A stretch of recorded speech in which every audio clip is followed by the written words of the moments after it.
7 tips to reduce carbon footprint of your car. Driving is a necessity that most people in the USA just can't do without. Your car is your daily driver, but it contributes significantly to pollution. Fear not, we have some tips to reduce the carbon footprint of your car, helping us save the planet. Maintain your vehicle. Regular maintenance is crucial. It keeps your car healthy and decreases its carbon footprint by ensuring it uses fuel more efficiently.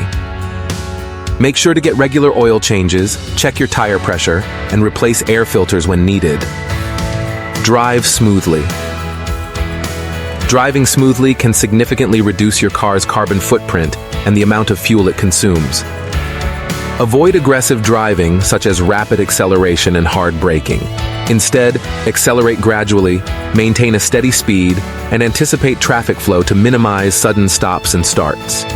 Drop unnecessary weight. Our cars often carry a lot of unnecessary stuff.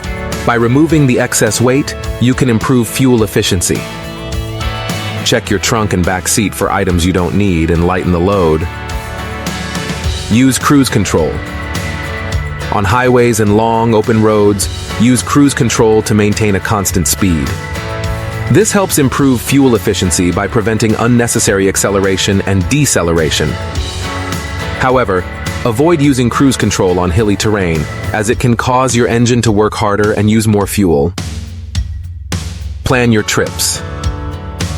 Combine errands into a single trip to reduce the amount of driving you do.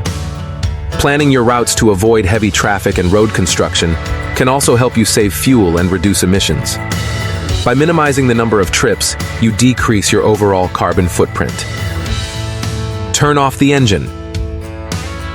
Idling consumes fuel and produces unnecessary emissions. If you anticipate being stopped for more than a minute, turn off your engine. Restarting your car uses less fuel than idling for extended periods, and it's better for the environment. Opt for carpooling. Carpooling with friends, family, or colleagues can significantly reduce the number of vehicles on the road. Fewer cars mean less traffic, lower fuel consumption, and reduced emissions. Plus, it's a great way to share travel costs and reduce wear and tear on your vehicle. These are just some of the tips people implement across the globe to reduce their carbon footprint. Remember, it may not seem like much, but every single person making these changes adds up. Together, we can save the planet.